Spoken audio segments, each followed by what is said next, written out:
In the vast, sweeping expanse of Central Asia, where the Amudarya River gently wound its way through the endless steppe, a region teeming with ancient histories and a crossroads of empires, the year 1336 witnessed the birth of a child who would leave an indelible mark on the course of history.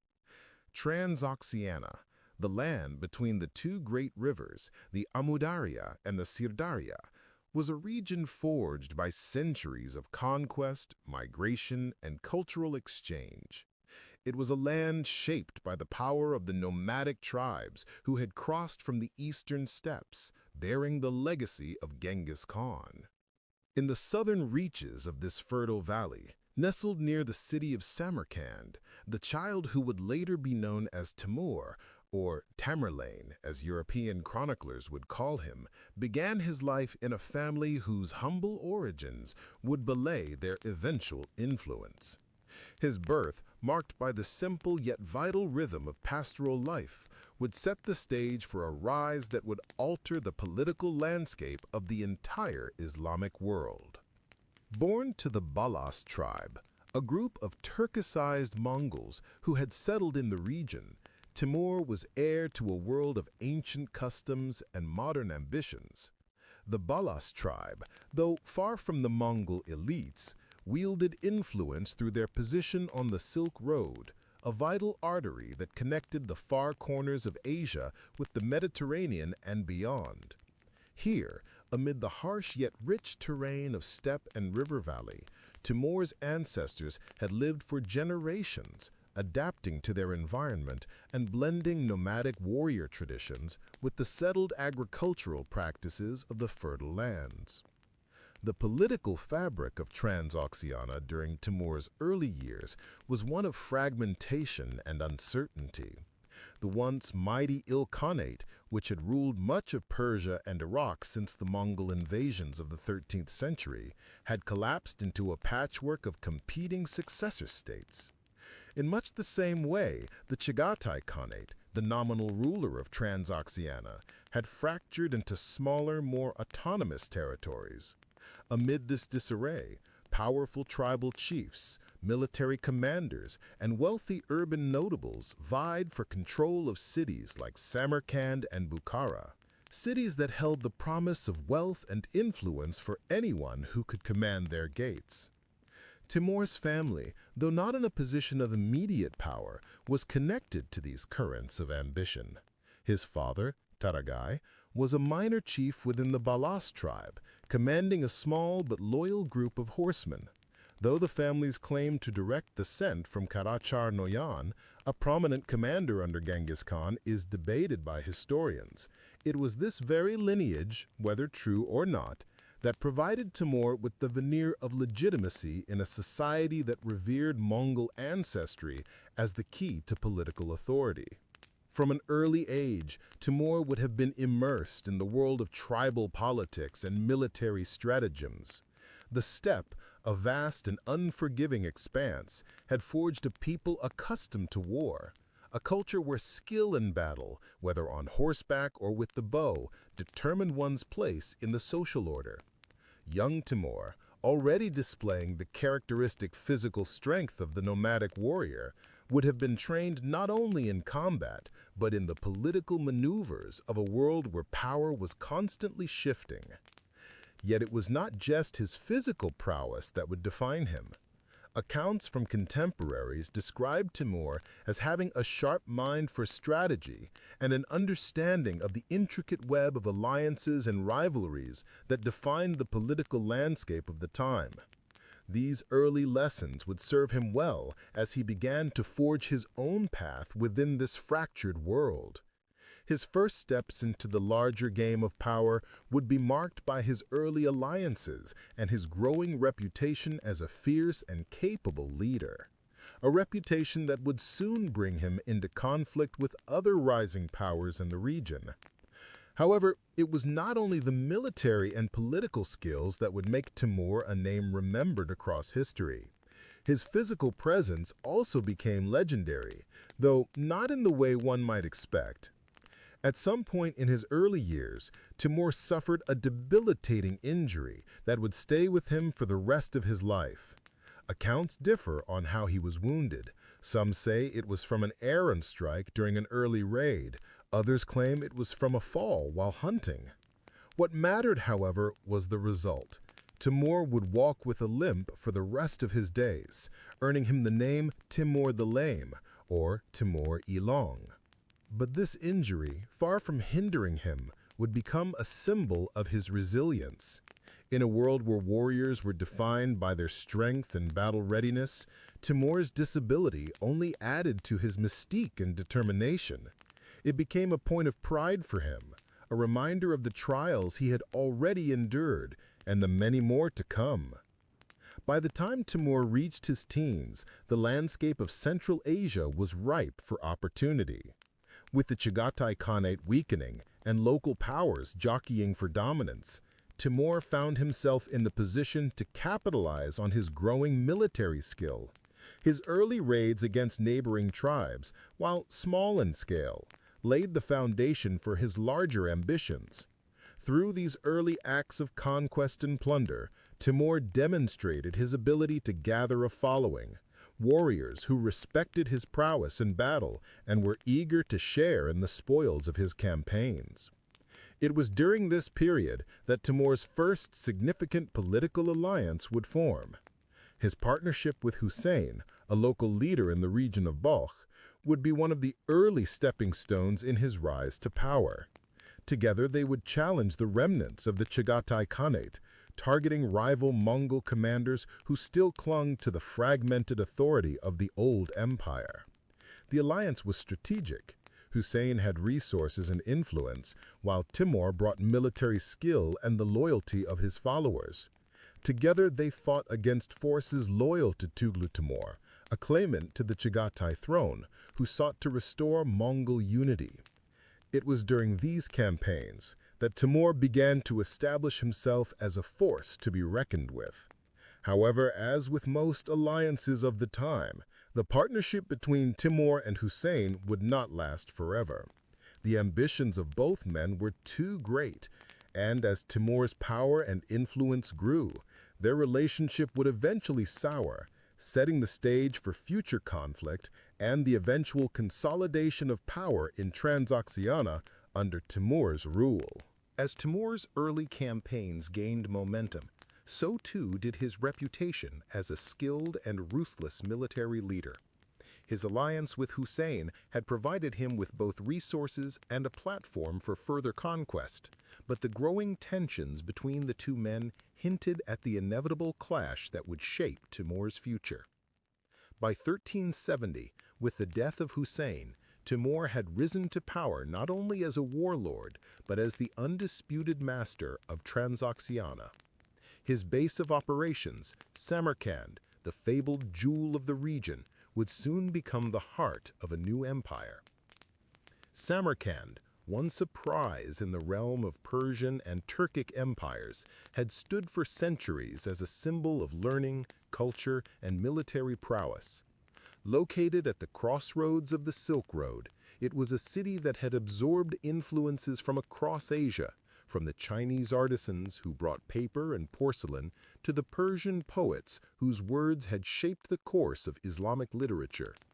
The city's grandeur was not merely in its buildings, but in its status.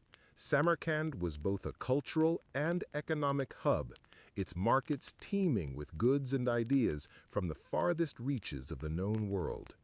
To control Samarkand, therefore, was to control the flow of trade, knowledge, and influence across Central Asia. Timur's rise to power in Samarkand was not without its challenges. The city was a coveted prize for many who sought to claim leadership over Transoxiana, and Timur was acutely aware that his hold on the city would depend on his ability to consolidate power both through military conquest and political alliances. He had already learned the art of forging temporary alliances to achieve immediate goals. Now he would focus on securing his position for the long term. One of his first actions was to solidify his legitimacy. While he was of Mongol descent, Timur knew that the region's fragmented political landscape still held strong to the traditional Mongol hierarchy, where the bloodline of Genghis Khan served as the ultimate claim to authority. To strengthen his position, Timur married into the royal family of the Chagatai Khanate, tying himself to the legacy of the great conqueror. His marriage to Sarai Mulk, a princess of Chinggisid descent, allowed him to adopt the title of Amir, a title that conveyed both his military authority and his role as regent for the puppet Khan he installed. Through these strategic marriages, Timur not only strengthened his political position, but also positioned himself as a unifier in a fractured world. His empire would not rest on the blood of ancient kings alone. It would be built upon the military prowess of his armies, the cunning of his strategies, and the loyalty of his followers. It was this blend of traditional Mongol governance and new methods of statecraft that would define his rule. Timur's military campaigns during the early years of his reign were marked by swift and decisive conquests. Drawing upon the legacy of Genghis Khan, he implemented highly organized military strategies, blending the classic Mongol cavalry with new innovations. Unlike many of his predecessors, however, Timur's forces were not limited to the horsemen that had once defined steppe warfare. His armies included a significant number of infantry, crossbowmen, and even early artillery units, a combined arms approach that set him apart from other steppe rulers. One of Timur's key military innovations was the use of siege weapons, such as trebuchets and catapults, which he deployed with devastating efficiency. His engineers, many of whom were captured from cities he had conquered, were experts in siege warfare, capable of reducing the strongest fortifications. In his campaigns against cities like Bukhara, Samarkand's old rival, and the Persian city of Nishapur, Timur's armies would prove their might not only in the field, but in their ability to bring entire cities to their knees. Yet while Timur's armies were formidable, his success could not be solely attributed to military might. His vision of governance was equally important. He established a highly disciplined and efficient administrative system, one that combined Mongol military traditions with Islamic practices of governance. At the heart of this system was the creation of a vast bureaucracy to manage the cities and territories under his control. Timur's court became a center of political and military planning, where the finest minds from across the Islamic world were brought together to advise him. Under his rule, Samarkand would flourish. Once a city known for its strategic importance, it became the cultural capital of Timur's empire. The streets, lined with the grandest mosques, madrasas, and libraries, would become a beacon for scholars, poets, and artisans from all corners of the Islamic world. The famous astronomer Ulugbeg, Timur's grandson, would later build one of the most advanced observatories of the time in the city. But this flourishing of culture was not just a result of Timur's patronage. It was a direct consequence of the wealth his conquests brought to the region. Timur's empire was also one of industry and commerce. The vast resources of Transoxiana, combined with the control over the Silk Road trade routes, provided him with the ability to generate immense wealth. The trade of textiles, spices, and precious metals brought a constant flow of goods into Samarkand, and the city's artisans produced some of the finest work in the Islamic world. Carpets, textiles, pottery, and architecture of unmatched quality. Timur's architectural projects, including the construction of grand mosques, palaces, and caravanserais, would leave a lasting imprint on the landscape of Central Asia. Timur's military and political ascendancy was built upon a combination of strategic brilliance, military innovation, and the brutal efficiency of his conquests.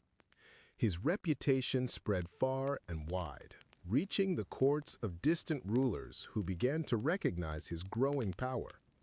But his rise was not just a story of battlefield triumphs, it was one that intertwined with the very fabric of the world he sought to dominate.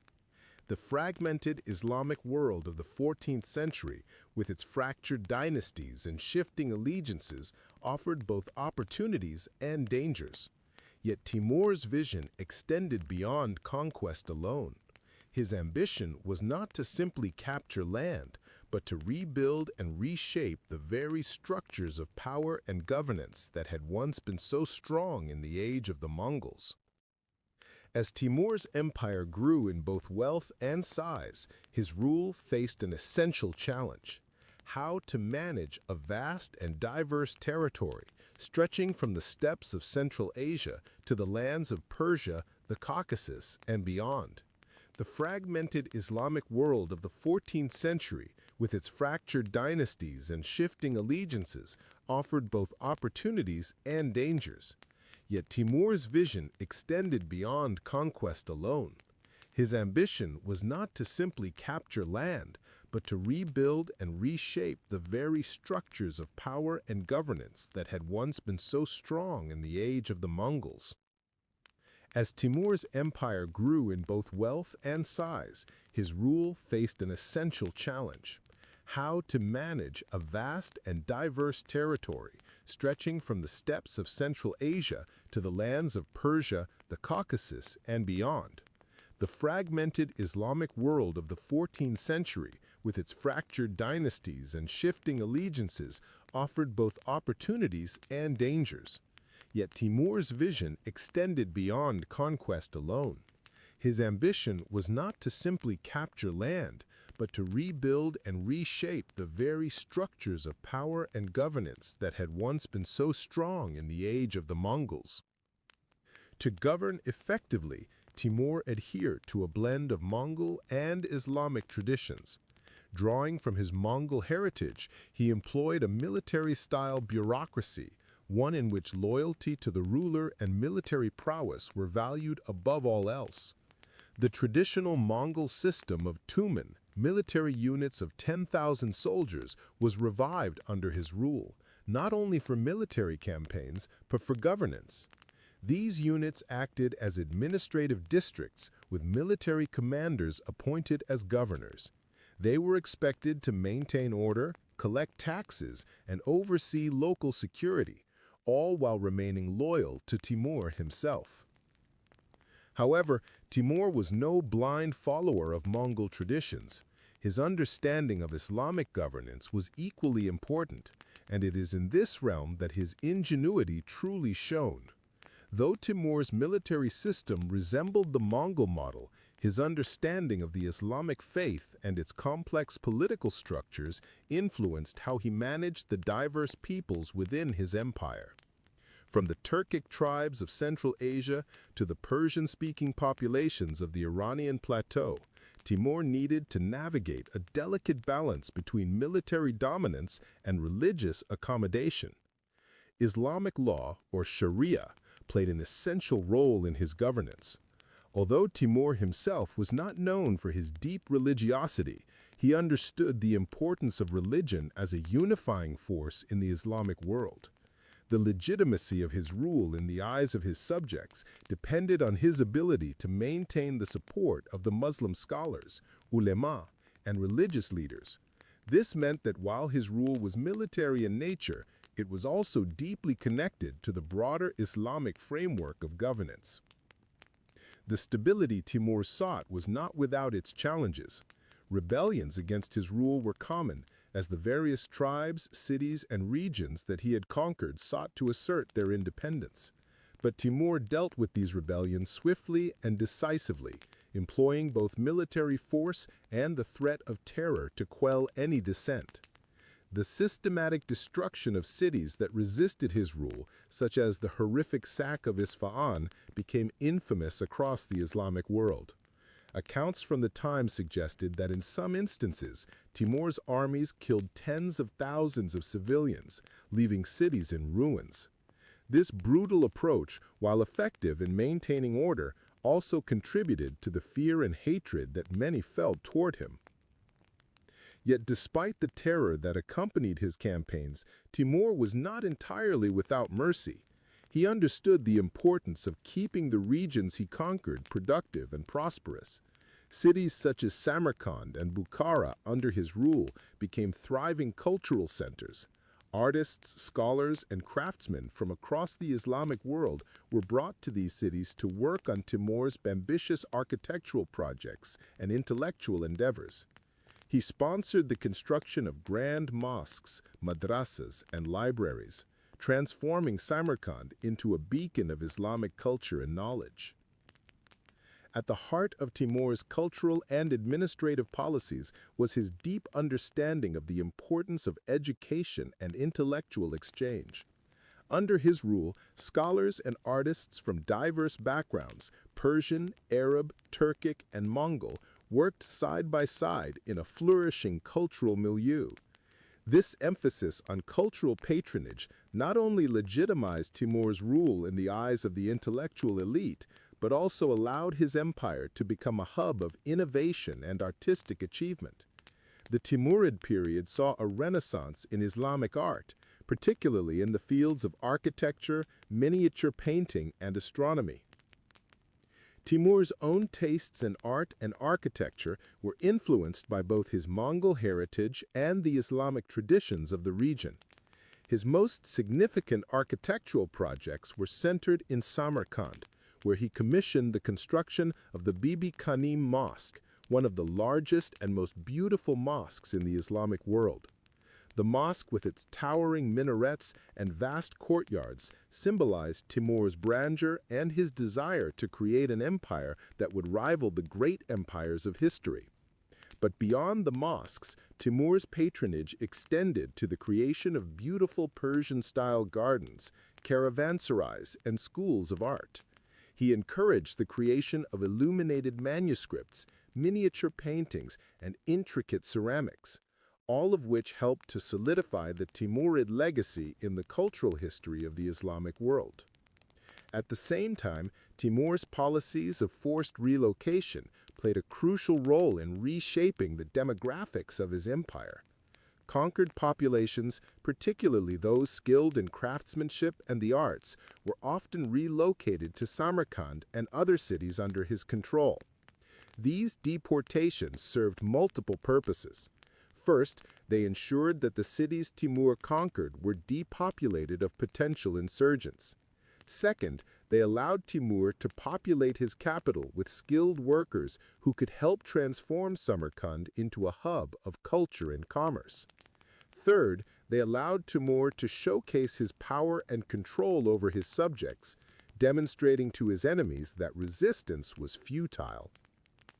While his empire was a complex tapestry of cultures, Timur himself remained a deeply ambitious and often ruthless ruler. His desire for conquest, combined with his understanding of governance, allowed him to dominate Central Asia, Persia, and beyond. Yet as much as Timur expanded his empire, he was also a man of paradoxes. On the one hand, he was a conqueror who did not hesitate to destroy entire cities and slaughter thousands in order to maintain control.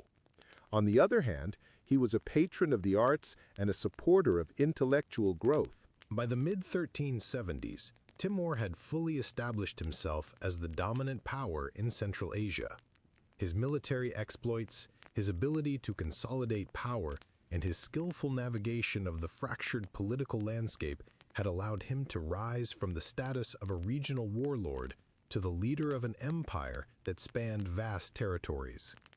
Yet, despite his successes, Timur faced challenges that were not merely military in nature. His empire, though immense, was fragile, a vast mosaic of diverse peoples, cultures, and rival interests. His reign would be tested not only by external enemies, but also by the internal pressures of managing an empire built on conquest, fear, and ambition. At the heart of Timur's empire was his capital, Samarkand, a city that stood as a symbol of his power and vision. It was here that the fruits of his conquest were displayed most vividly. The city, which had once been a center of Persian and Turkic culture, was transformed under Timur's rule into a metropolis of learning, art, and commerce. Scholars from all corners of the Islamic world flocked to Samarkand, and it became renowned as one of the leading centers of intellectual activity. Under Timur's patronage, the city hosted some of the greatest minds of the era, contributing to a flowering of scientific and artistic achievements. Yet, while Samarkand flourished, the rest of Timur's empire presented a more complex picture. Central Asia, Persia, and the Caucasus were lands of diverse peoples and cultures.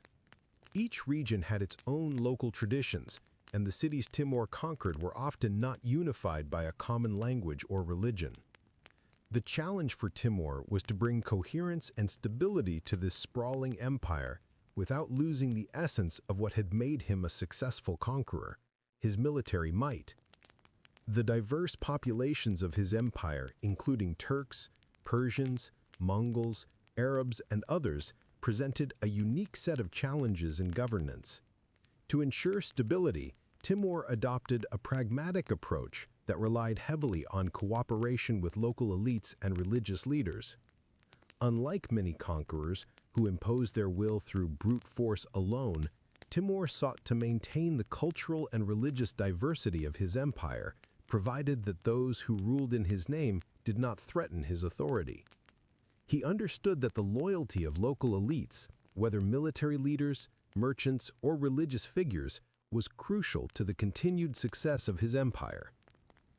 Despite his many successes, Timur's rule was not free from rebellion.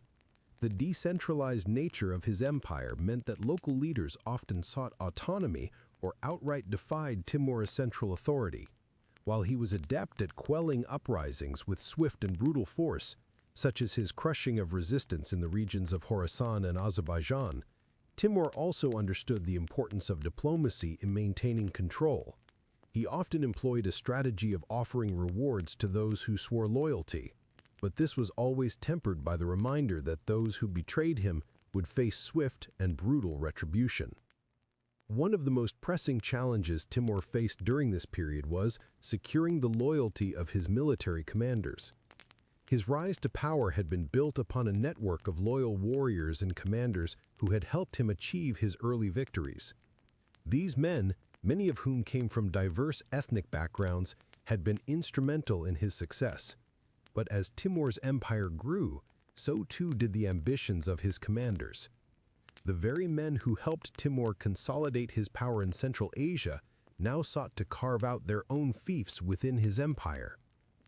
To deal with this, Timur relied on a combination of rewards, coercion, and surveillance.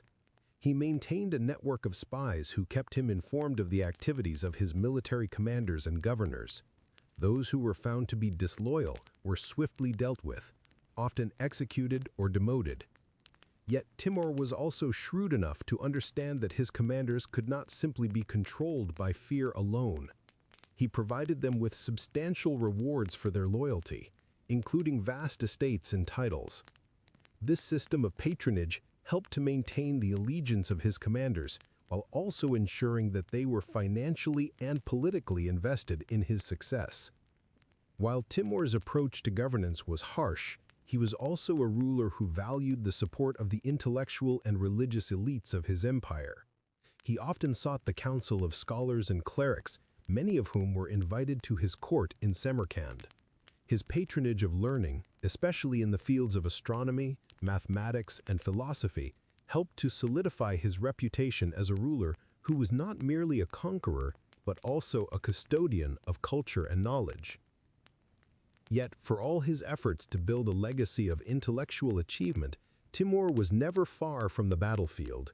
His military campaigns continued throughout the 1370s and 1380s as he sought to expand his empire further. The next major campaign to occupy his attention was the conquest of Persia. In the wake of the collapse of the Ilkhanate, Persia had fractured into numerous rival factions. The Muzaffarid dynasty, which controlled much of the southern plateau, was one of these largest and most powerful of these factions. Its ruler, Shah Shuja, was a formidable opponent, but Timur's ambition was undeterred. In 1381, Timur launched his campaign into Persia, aiming to expand his influence and secure the region's wealth and resources. This campaign was a pivotal moment in his rule, marking the beginning of his involvement in the intricate political web of the Iranian plateau. The Muzaffarids, though they commanded strong armies, were unable to resist Timur's military innovations. His army, which now included vast numbers of infantry, artillery, and siege engineers, easily outmatched the more traditional cavalry forces of the Muzaffarid dynasty. The fall of the Muzaffarids in 1383 marked a significant milestone in Timur's campaign. However, his conquest of Persia was not without its challenges. The regions he conquered were often hostile, and the local populations were frequently resistant to his rule. As a result, his army resorted to the same brutal tactics that had defined his earlier campaigns: mass executions, forced relocations, and the destruction of cities. The city of Isfahan in particular suffered greatly during this campaign. After a prolonged siege, the city was captured, and thousands of its inhabitants were slaughtered, a pattern that would become all too familiar in Timur's subsequent conquests. Despite the violence and destruction, Timur's conquests helped to reshape the political landscape of the Islamic world. He had succeeded in consolidating control over much of Persia, and his reach extended from the steppes of Central Asia to the gates of Baghdad and beyond. But the cost of these conquests, in terms of human lives, resources, and stability, would soon become evident. By the late 1380s, Timur's empire had grown into a vast and formidable force, one that dominated much of Central Asia, Persia, and parts of the Caucasus. However, while his conquests brought immense power, wealth, and prestige, they also placed unprecedented pressure on his ability to maintain control. As his empire expanded, the challenge of governance grew exponentially.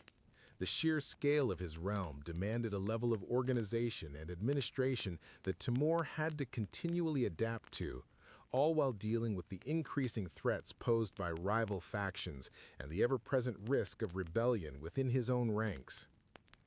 One of the most significant challenges Timur faced during this period was the increasing fragmentation of the territories he had conquered. Unlike the unified Mongol Empire under Genghis Khan, Timur's empire was a patchwork of diverse regions, each with its own local traditions, rulers, and power structures. As Timur's reign progressed, maintaining the delicate balance of power between these regions became more difficult. The local elites who had once sworn fealty to him were now looking for opportunities to assert their own authority and carve out independent territories. This process of decentralization was accelerated by the sheer size of his empire, which stretched across vast and inhospitable landscapes. Communications were slow, and the logistics of maintaining control over such a vast area were a constant struggle. To counteract these challenges, Timur sought to integrate his conquered territories more effectively. He recognized that in order for his empire to endure, it could not simply rely on the military conquest and brute force that had brought him success in the first place. His administration began to develop more sophisticated systems of governance, relying on appointed governors to oversee regional territories. These governors were often local elites who had been brought into Timur's fold through a combination of coercion and patronage. In exchange for loyalty, these governors were granted authority over their respective regions and given the responsibility of maintaining order and collecting taxes. Despite these efforts, the vastness and diversity of Timur's empire made it difficult to impose consistent policies across the entire realm. The local elites, while loyal to Timur, often had their own agendas, and the complex web of competing interests sometimes led to friction between them. There were also the ever-present threats from external enemies, including the rising power of the Ottomans to the west, as well as the ongoing tensions with the Mamluks of Egypt and the Christian kingdoms of the Caucasus. In the face of these challenges, Timur adopted a strategy of military deterrence. His armies, which had become known for their speed, discipline, and brutal efficiency, were a constant presence on the borders of his empire. Even as he focused on internal governance, Timur never lost sight of the importance of military power in maintaining stability. His forces continued to patrol the borders, quelling any signs of rebellion before they could gain traction. The use of terror as a tool of control became a hallmark of his rule. Whole populations were often displaced, executed, or enslaved as a way of ensuring that his power was not questioned. The example of Isfahan, where tens of thousands were massacred after the city's surrender, stood as a chilling reminder of what happened to those who resisted Timur's authority. However, as the 1390s wore on, Timur began to realize that his reign was far from secure. The constant military campaigns, the administrative burden of governing such a large empire, and the growing discontent of local rulers began to take their toll. Timur was now an older man, and his health, which had once been robust, began to decline. His legendary limp, the result of wounds sustained in his earlier campaigns, grew worse, and his body began to show signs of wear. Though he continued to command his armies from the front, it was clear that time was not on his side. This realization prompted Timur to consider the future of his empire. While he had no sons who had proven themselves capable of ruling, he had a large number of grandsons and nephews who were vying for power. The struggle for succession became an ever-present concern, with the various factions within his family beginning to eye one another warily. Timur had always been ruthless with his enemies, but now he had to contend with the ambitions of his own kin. This internal dynastic struggle would prove to be one of the most significant threats to his empire in the coming years. As Timur entered the twilight years of his reign, he turned his attention to one final campaign, one that would serve as both the crowning achievement of his career and a symbol of his enduring power. The goal of this campaign was to expand into the heart of the Ottoman Empire, which had become a rising power in the Islamic world. By the late 1390s, the Ottomans, under their Sultan Bayezid I, had become one of the most formidable military forces in the region. Their expansionist ambitions threatened Timur's holdings in Anatolia and the Caucasus, and Timur saw them as a challenge that needed to be eliminated. In 1394, Timur began his preparations for an invasion of the Ottoman Empire. His armies, which included tens of thousands of soldiers, engineers, and siege experts, were assembled in what would prove to be one of the largest military campaigns of his career. Timur's goal was to strike decisively at Bayezid's forces, ensuring that the Ottomans would not challenge his authority in the region.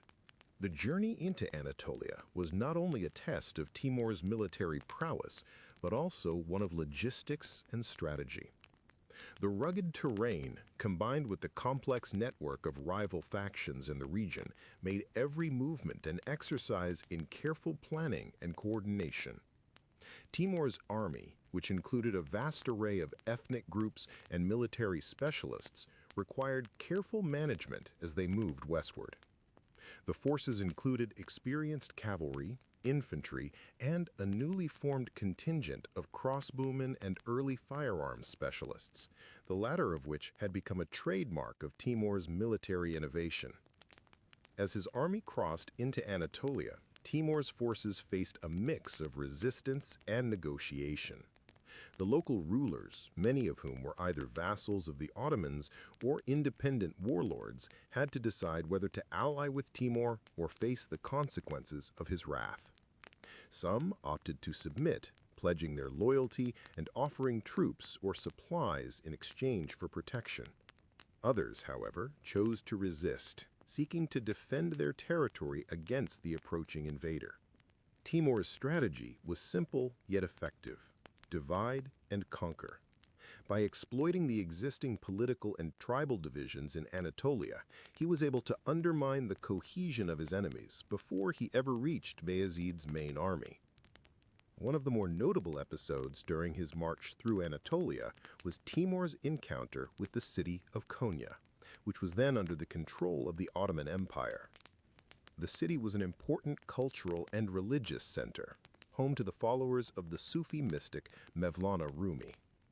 Konya's significance to the Ottomans made it a key prize for Timur, who understood that controlling such a city would serve not only as a military victory, but also as a psychological blow to Bayezid's authority. The siege of Konya was swift and brutal. Timur's engineers, skilled in siege warfare, employed massive trebuchets to breach the city's walls. And after a few days of bombardment, the city fell. The inhabitants of Konya, many of whom were civilians or peaceful religious followers, were spared the worst of the violence. Timur's practice, as had become customary, was to relocate artisans, scholars, and skilled workers to his capital in Samarkand, ensuring that his empire would benefit from the expertise of conquered territories. The spiritual heart of the city, however, was left intact. Timur, for all his ruthlessness in battle, was known to have a certain respect for the cultural and religious landmarks that defined the territories he conquered. His aim was not to destroy, but to integrate and subjugate, a strategy that he believed would strengthen his empire in the long run. The fall of Konya and the subsequent submission of its leaders sent shockwaves through the Ottoman realm. Bayezid, already struggling with internal dissent and the ongoing threat of Timur's advance, began to prepare for a decisive confrontation. Timur, fully aware that he was about to engage in a battle that could alter the course of history, took careful steps to ready his forces for what would become one of the most famous battles of his career, the Battle of Ankara. The preparations for the Battle of Ankara were meticulously planned. Timur knew that in order to defeat Bayezid, he would need to exploit the weaknesses of the Ottoman military, which, though formidable, relied heavily on cavalry and the use of light and mobile forces. Timur's strength lay in his combined arms approach, with a well-organized army that included cavalry, infantry, siege weapons, and archers, all coordinated in a manner that allowed them to complement each other in battle.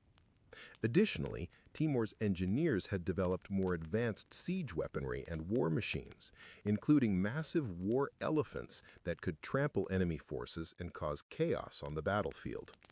Bayezid, on the other hand, relied on the sheer strength of his Ottoman cavalry, the famous Janissaries, and his ability to strike swiftly and decisively. He understood that Timur's forces were formidable, but believed that his army, bolstered by his superior numbers, could overwhelm the invader. The two armies met on the plains near Ankara, where the landscape favored neither side but offered ample room for maneuvering. As the battle approached, the tension between the leaders could be felt across the region. For Timur, this battle was about more than just military victory. It was about asserting his dominance over the Ottoman threat and ensuring that his empire remained unchallenged in the region. The Battle of Ankara itself unfolded in the early summer of 1402. Bayezid, ever the aggressive commander, sought to engage Timur's forces quickly and decisively, hoping to crush the invader before his army could fully deploy. However, Timur's military genius came to the fore. Despite being outnumbered, he adopted a strategy of delay, using his cavalry to harass and flank Bayezid's forces, drawing them into a trap. The two armies clashed in a brutal and chaotic fight, with the Ottoman's cavalry charging at full force. But Timur's disciplined units, including his elite heavy cavalry and infantry armed with crossbows, held their ground. His forces, well drilled and strategically positioned, slowly began to turn the tide. Timur's use of psychological warfare, his expert handling of his troops, and his coordination between different military arms proved decisive. As the battle raged on, Bayezid's forces began to falter, and confusion spread through their ranks. Timur's forces closed in, cutting off the Ottoman retreat and encircling his men. The final blow came when Timur captured Bayezid himself. The Ottoman Sultan, a man known for his bravado and ambitions, was taken alive. It was a moment that would forever alter the fate of the Ottoman Empire, and one that solidified Timur's reputation as a conqueror of unmatched skill and determination. Following the defeat, Timur's forces sacked Ankara, and Bayezid was humiliated in captivity. Some accounts suggest that Timur treated his prisoner with a mix of respect and disdain. Bayezid, broken by his defeat, was paraded in a cage, a living symbol of Timur's supremacy. His capture had far-reaching consequences. It effectively ended the Ottoman Empire's westward expansion and threw the Ottomans into a period of instability which would last for decades. Bayezid's sons, unable to unite after their father's defeat, would engage in a civil war known as the Ottoman Interregnum, leaving the empire fractured. For Timur, the victory at Ankara was both a personal and political triumph. It not only cemented his status as a ruler of immense power, but also sent a clear message to the rest of the Islamic world. Timur's empire would not be challenged. However, despite the significance of his victory, Timur knew that the challenges of ruling his vast empire were far from over.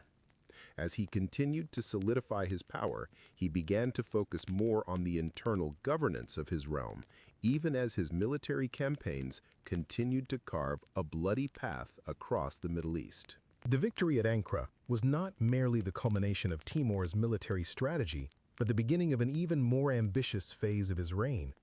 The Ottoman defeat, though a significant personal triumph for the conqueror, left a power vacuum in the region that Timur sought to fill, but it also set the stage for his growing empire's internal challenges. His empire, vast and sprawling across Central Asia, Persia, and Anatolia, demanded constant attention to maintain cohesion. Despite his unrelenting military conquests, Timur's focus soon turned toward administration and governments, as he realized that the military was but one aspect of the complex structure required to manage his newly acquired lands. After securing the Anatolian heartlands, Timur's first task was to solidify his hold on the territories he had conquered. He began by strengthening his relationships with local rulers, many of whom had been left in place after his victories. Though many of these rulers owed their positions to Timur's benevolence, he also understood that to maintain loyalty, he would need to offer both incentives and the threat of force. His military campaigns had demonstrated his ability to crush any opposition, and he ensured that the leaders of his newly subjugated territories were fully aware of his power.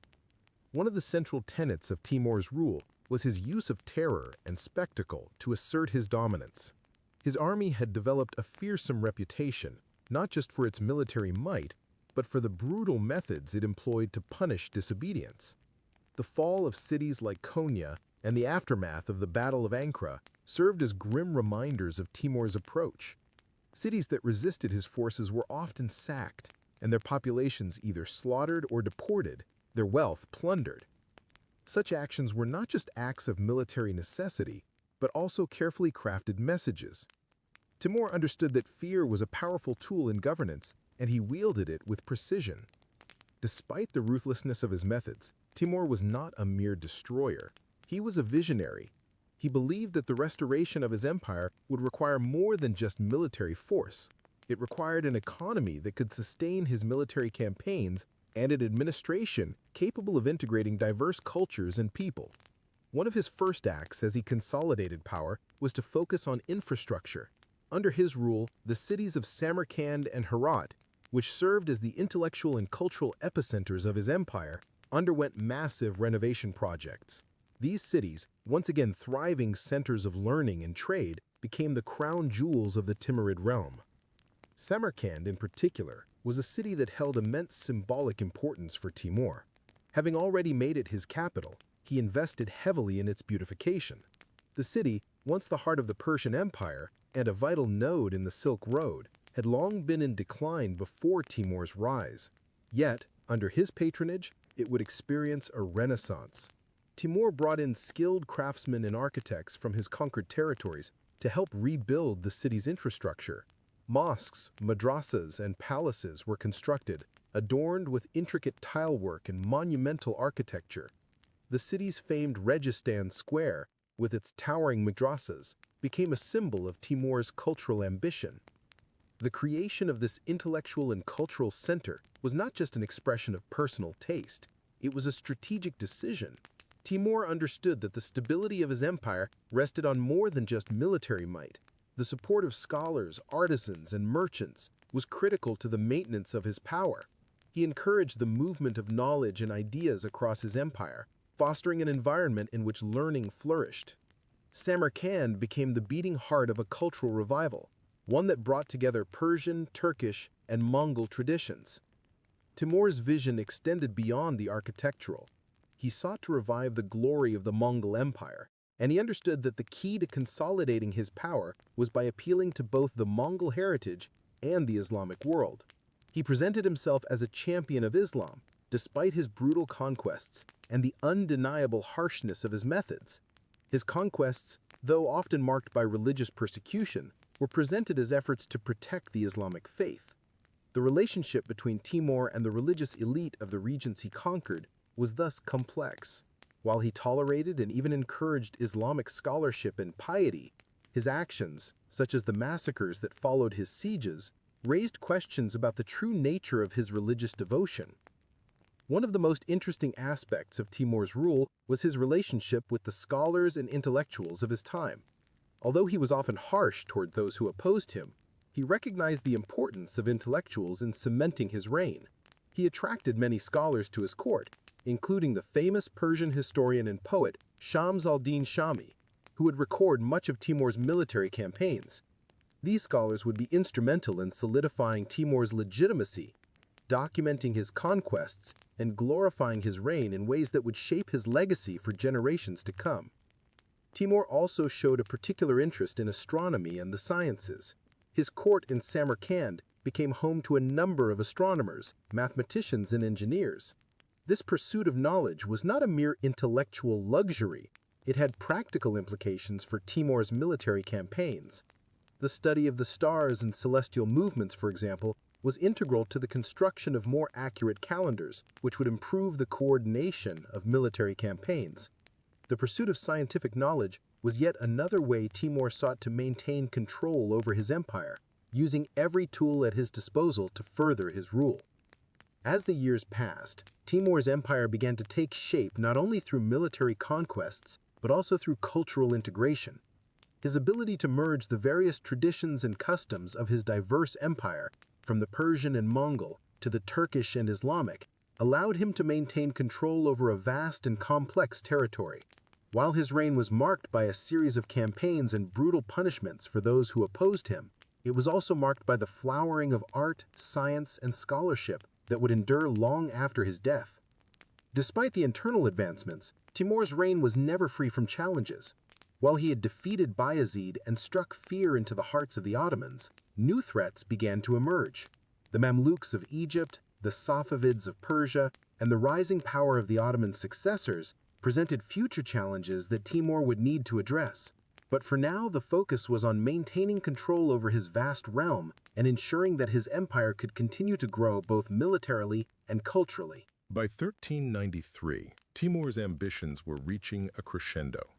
His empire stretched from the borders of India to the heart of Anatolia, from the edges of Persia to the steppes of Mongolia. His forces were feared and respected, their reputation bolstered by a series of bloody campaigns and decisive victories. But as his empire grew, so too did the challenges of governing such a sprawling and diverse realm. The balance between military might and governance, between terror and tolerance, became increasingly difficult to maintain. One of the more pressing issues Timur faced was the challenge of succession. His empire, though united by his iron will in military conquests, was not an enduring structure of centralized power. Unlike the Mongol Empire of his ancestors, which had been divided into khanates ruled by his descendants, Timur's empire was deeply personal. It had been forged through his charisma, his military genius, and his absolute authority. However, as he grew older, Timur began to realize that the longevity of his empire would depend on more than just his ability to command armies. His heirs were in many ways an uncertain factor. Timur had several sons, each of whom was capable and ambitious, but none seemed as universally commanding as he had been. His sons had differing ideas about how the empire should be governed, and their respective ambitions threatened to pull it apart. Although Timur had carefully cultivated loyalty among his generals and courtiers, he knew that the empire's internal structure was fragile. There was always the possibility that his death could ignite a power struggle that might tear apart the very empire he had worked so hard to build. At the same time, Timur recognized that the empire he had created was inherently unstable. The sheer diversity of the people under his rule made it difficult to create a unified identity, and his reliance on military force to hold the empire together meant that it was constantly vulnerable to internal rebellion and external threats. While his conquest of the Ottoman Sultan Bayezid I had dealt a significant blow to the Ottomans, Timur knew that the resurgence of Turkish power in the West could be just as dangerous as any internal revolt. The Ottomans, now under the leadership of Bayezid's sons, were biding their time, preparing for an eventual reckoning with the man who had defeated their father. Further east, the rise of the Ming dynasty in China presented another challenge. While Timur had largely avoided direct conflict with the Chinese, the vast wealth and resources of the empire posed a significant long-term threat. The Ming, with their centralized administration and growing military might, could easily pose a challenge to Timur's empire if they ever decided to expand westward. Timur, ever aware of the shifting tides of power, kept a watchful eye on China, but his immediate concerns were closer to home. To further complicate matters, the fragmented political landscape of Persia presented ongoing difficulties. The Safavids, a rising power based in Azerbaijan, were increasingly challenging Timur's influence in the region. Though Timur had secured his western frontier with the conquest of the Karakoyunlu and his victories over the Ottomans, the Safavids had begun to unite a fragmented Persia under the banner of their charismatic leader, Shah Ismail. This new threat from the west demanded attention, but it was also clear that the central authority of the Timurids was beginning to weaken as their empire relied more on military campaigns than effective governance. While Timur's military genius had won him countless battles, his ability to maintain control over his empire would ultimately be determined by his heirs and the governance structures they put in place. His reign had been marked by swift conquests and the ruthless elimination of opposition, but it would be the next generation's ability to adapt that would determine the future of the Timurid dynasty. Timur's final years were marked by an increasing sense of urgency. He was no longer the invincible conqueror who had swept across Asia, leaving a trail of destruction in his wake. His health began to deteriorate, and the signs of old age were becoming increasingly evident. His once indomitable will was tempered by the recognition that his empire was far more fragile than he had ever imagined. The most telling sign of Timur's recognition of his own mortality came in 1402, when he began to take steps toward securing his legacy. He organized a series of campaigns and military inspections, but more importantly, he began to draw up plans for the succession of his empire. His desire to ensure stability after his death led to the careful placement of his sons and trusted generals in key military and administrative posts. It was clear that Timur was preparing for a future in which he would no longer be able to lead his empire through force alone. However, even as he worked to secure his legacy, Timur remained fiercely independent and unyielding. He understood that the world he had created was held together not just by his own will, but by the loyalty of those around him. He had been a ruthless conqueror, but in his final years, he also sought to present himself as a statesman, someone who could leave behind more than just a memory of violence and bloodshed. His final campaigns were marked not just by the traditional plunder and destruction, but also by efforts to promote stability and unity within his empire. It was in this spirit of both conquest and consolidation that Timur turned his attention to his final, most ambitious military campaign. In 1404, he set his sights on China, planning to invade the Ming dynasty and extend his empire further east. However, it would be a campaign that would never come to pass. Timur's health, which had already been in decline, took a sharp turn for the worse. By the time he reached the outskirts of China, Timur was too ill to continue. His plans to expand his empire further into the east were halted abruptly. In the winter of 1405, Timur died, leaving behind a vast empire that stretched from the borders of India to the heart of Anatolia, from the edges of Persia to the steppes of Mongolia. His death marked the end of an era of conquest and ambition that had reshaped the political landscape of much of Asia. But as with so many empires, Timur's legacy would soon be tested by the very forces he had worked to control. The death of Timur in 1405 marked the beginning of a slow unraveling for the empire he had so carefully constructed. His passing left a power vacuum that would soon expose the fragility of his dynasty. The vast, multi-ethnic and sprawling Timurid Empire, which had once seemed an unstoppable force, now faced internal strife, external threats, and the challenges of maintaining unity across such vast territories. Timur's legacy was both a blessing and a curse for his heirs. On one hand, they inherited an empire that stretched from the Caspian Sea to India, from the steppes of Central Asia to the Caucasus. On the other hand, they faced the nearly impossible task of holding together such a diverse and fragmented realm. Timur had been the central force of his empire. His charisma, military genius, and ruthlessness had united disparate peoples under his banner. But with his death, there was no clear successor with the same strength of will, strategic vision, or military skill to continue his work. At the time of Timur's death, his empire was divided among his sons, each of whom had been given a portion of the vast lands he had conquered. His eldest son, Jahangir, was initially seen as the most likely to succeed him, given his position as the eldest and his military experience. However, Jahangir's reign was short-lived, and his death soon after Timur's passing created further uncertainty within the empire. The next in line, Timur's grandson, Shah Rukh, emerged as the most capable leader to hold the empire together. Shah Rukh, who had been appointed governor of Khorasan, quickly moved to consolidate his power in the wake of his father's and grandfather's deaths. He proved to be a pragmatic and relatively capable ruler, determined to keep the Timurid legacy intact, but he faced significant challenges. His rule was contested by rival factions within the family, and there was no shortage of ambitious generals and local leaders vying for power. This fragmentation led to a series of internal struggles, as various members of Timur's extended family and military commanders jostled for supremacy.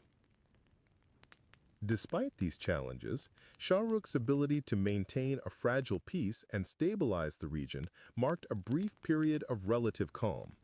His capital, Herat, became a center of culture, learning, and commerce, much like Samarkand had been under Timur's direct rule. Shah Rukh's reign, while less aggressive and expansionist than Timur's, was nevertheless important for maintaining the cultural and intellectual flourishing that had been one of the hallmarks of the Timurid Empire. However, Shah Rukh's success was ultimately short-lived. The internal divisions of the empire, combined with growing external pressures, soon began to erode his power. One of the most significant challenges came from the rising power of the Uzbek tribes in the north. The Uzbeks, under the leadership of their formidable chieftain Abul al-Khair Khan, began to raid into the territories once controlled by the Timurids, destabilizing the northern and western borders of the empire. While Shah Rukh tried to contain these incursions, he was unable to prevent the gradual encroachment of Uzbek power. At the same time, the Safavid dynasty in Persia, which had been a thorn in the side of Timur's empire during his lifetime, began to rise in prominence. The Safavids, under the leadership of Shah Ismail, gained control of much of Iran, threatening the Timurid hold over the region. The Safavids, who had united much of Persia under their banner, posed a formidable challenge to the Timurids, whose influence was increasingly diminished in the west. In addition to these external threats, Shah Rukh also had to contend with the growing power of the Mughals in India. The Mughal Empire, founded by Timur's descendant Babur in 1526, represented another challenge to the Timurid legacy. While Babur initially sought to claim the lands of his ancestors, the shifting balance of power meant that the Mughals would ultimately become a dominant force in South Asia, further fragmenting the once united Timurid Empire. Despite Shah Rukh's efforts to stabilize his rule, the cracks in the empire became more apparent. His death in 1447 triggered yet another round of succession struggles, with his sons competing for control over various parts of the Timurid territories. The empire, already weakened by external pressure and internal fragmentation, began to break apart more definitively. By the late 15th century, the Timurid Empire had fractured into several smaller states, each struggling to assert its own identity. Samarkand, once the jewel of the empire and the symbol of Timur's glory, had fallen into the hands of various local warlords. The once great capital of Herat had become a city-state ruled by the descendants of Shah Rukh, while the Mughals were consolidating their power in India and the Uzbeks were taking control of the northern territories. The final blow to the empire came with the rise of the Safavid dynasty, who would eventually eliminate the Timurid presence in Persia and further solidify their control over the region. The Mughals, who had initially been part of the Timurid family, would continue to thrive in India, but they would eventually distance themselves from their Central Asian heritage, forging a new identity distinct from the legacy of Timur. Although the Timurid Empire would eventually collapse, Timur's legacy lived on in the cultural achievements of his reign. The architectural marvels of Samarkand, the flourishing of Islamic scholarship and literature, and the establishment of a robust trade network all stood as lasting testaments to his rule. Even as the empire crumbled, Timur's name remained synonymous with power, ambition, and military genius. In the centuries that followed, Timur's empire became a symbol of both the glory and the fragility of empires built on conquest.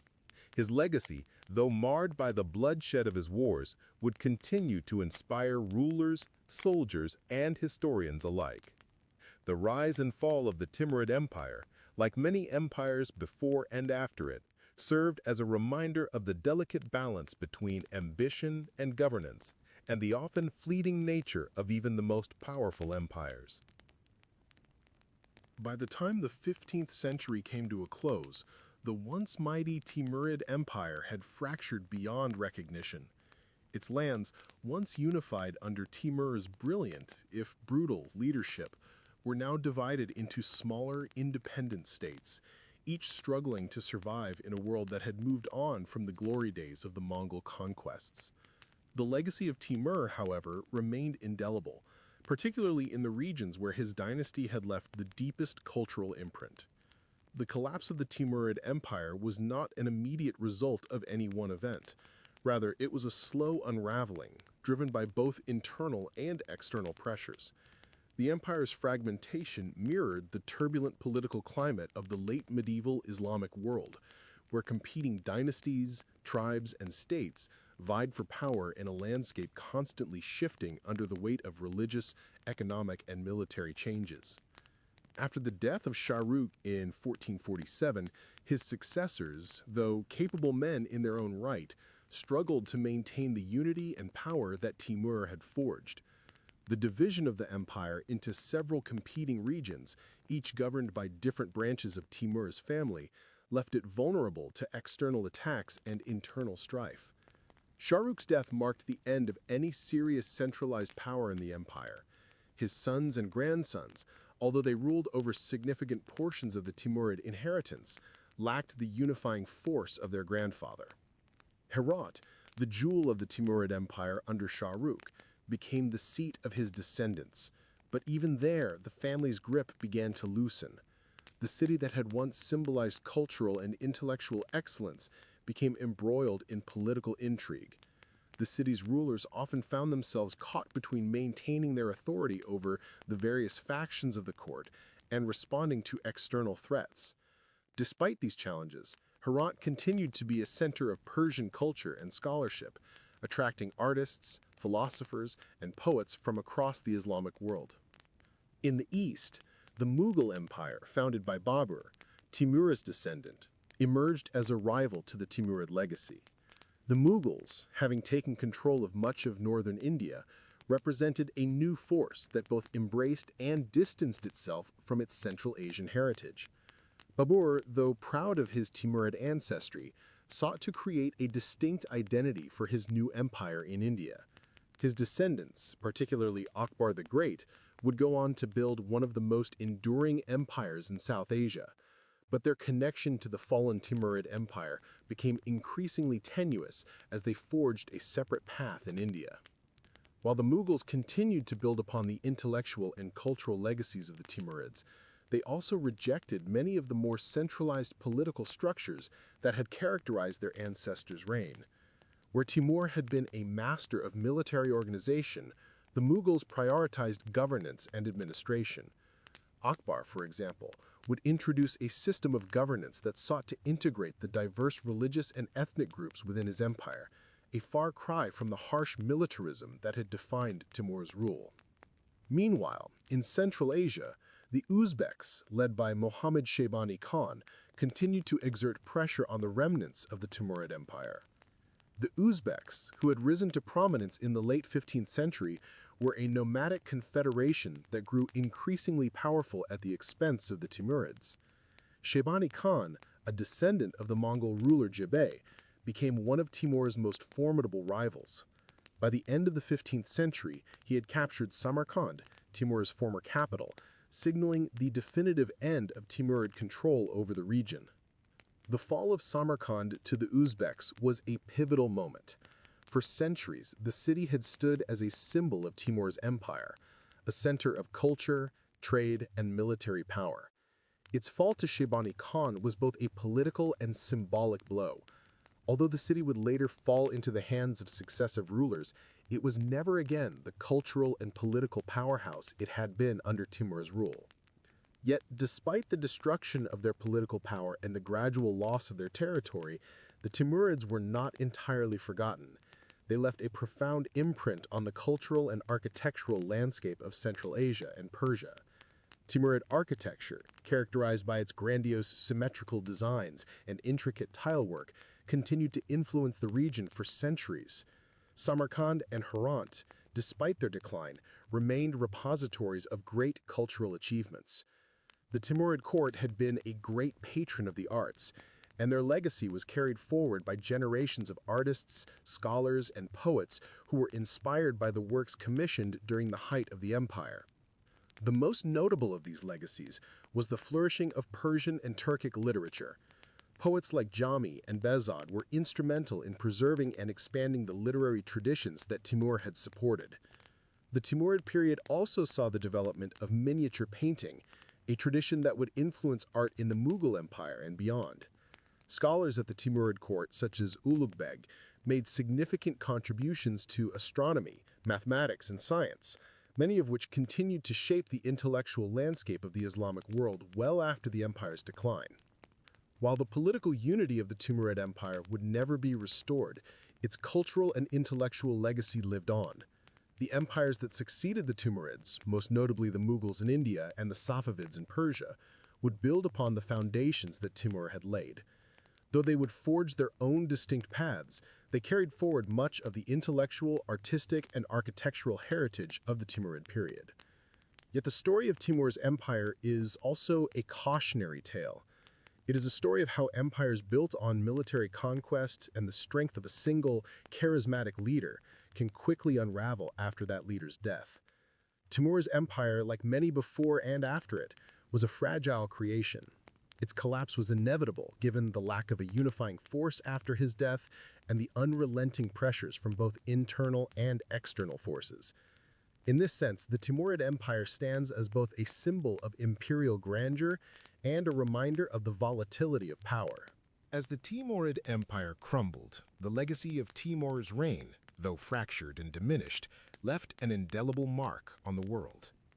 The empire's collapse ushered in a new era, one that was defined by the emergence of new powers, each seeking to fill the vacuum left by Timur's death.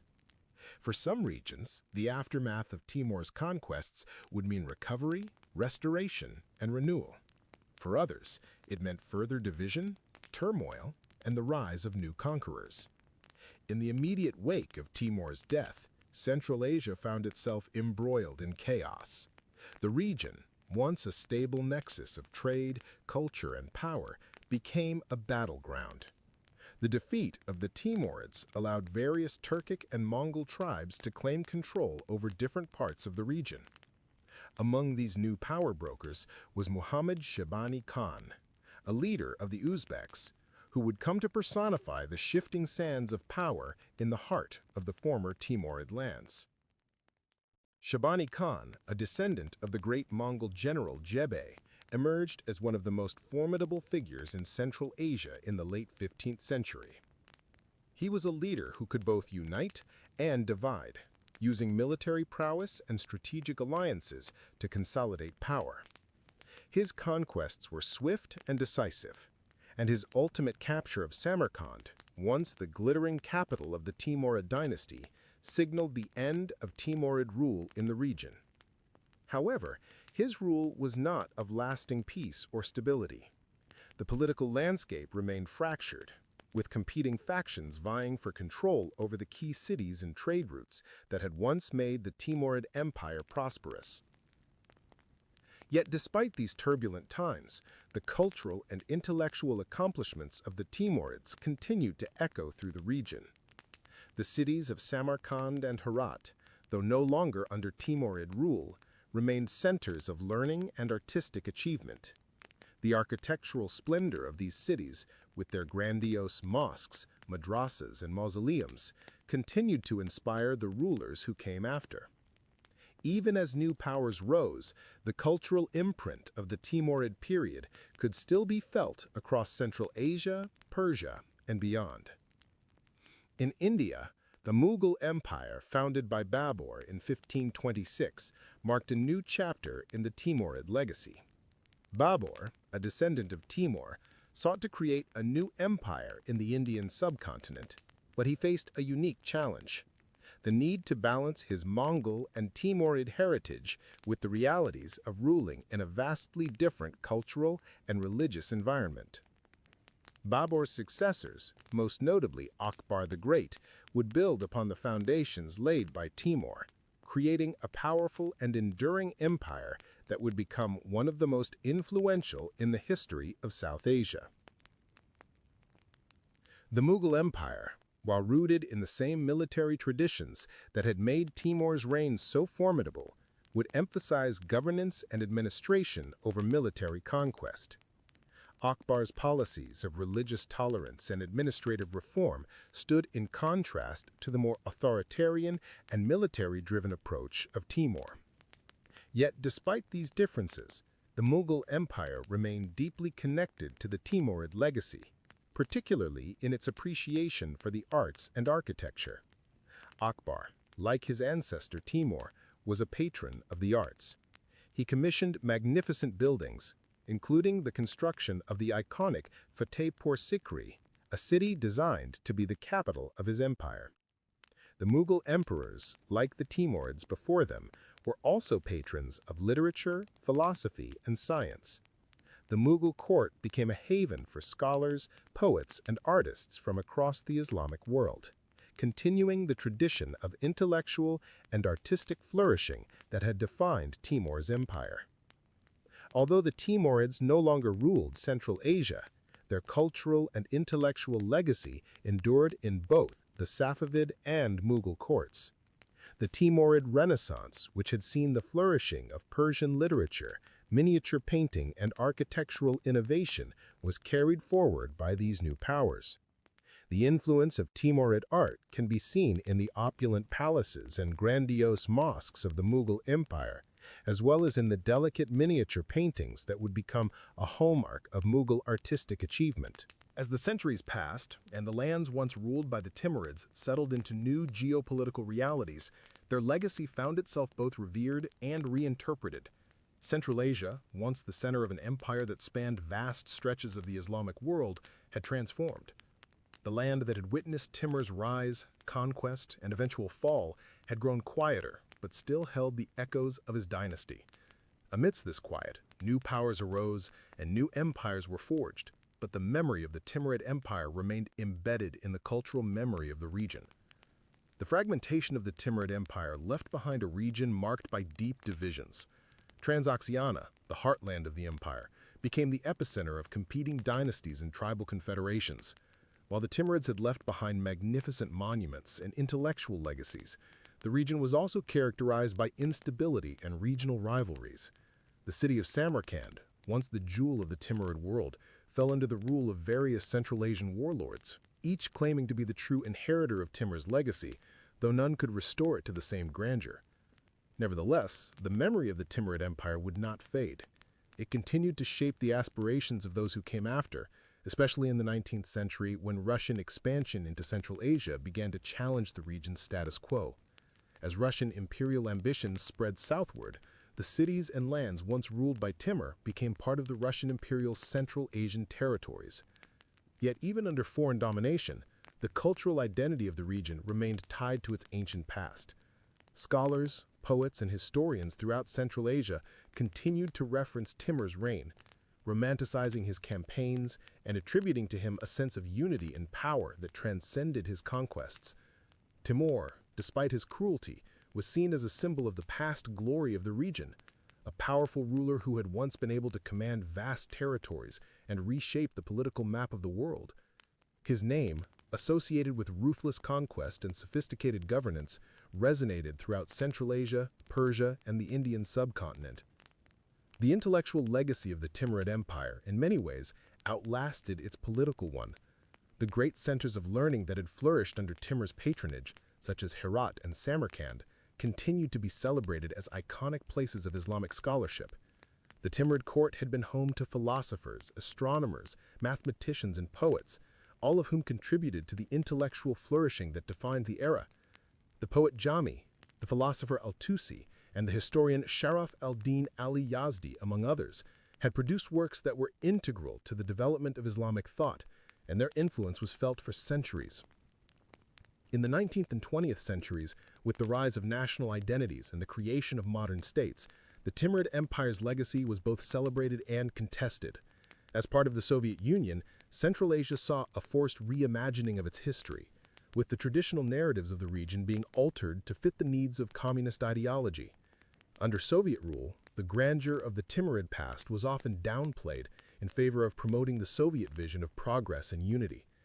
Yet even under Soviet rule, the influence of the Timurid period could not be fully erased. Samarkand, the city most closely associated with Timur, remained an object of fascination and pride. Despite Soviet efforts to impose their own historical narrative, the city's architectural splendor, its towering madrasas, intricate mosaics, and majestic domes continued to remind visitors of the city's earlier glory. The city, once the seat of Timur's empire, had become a symbol of the region's rich cultural and historical past, and its beauty continued to capture the imagination of people from around the world. In post-Soviet Central Asia, the legacy of Timur saw a revival. As the newly independent nations of Uzbekistan, Kazakhstan, and Turkmenistan sought to establish their own identities, Timur's reign was reclaimed as part of their national heritage. Uzbekistan in particular embraced Timur as a national hero, emphasizing his role in shaping the history of the region. The government of Uzbekistan, in an effort to reclaim Samarkand's status as a cultural capital, invested heavily in the preservation of its historic sites, restoring its Timurid-era monuments to their former splendor. The image of Timur, often depicted as a fierce and imposing figure, became a symbol of the country's strength and independence.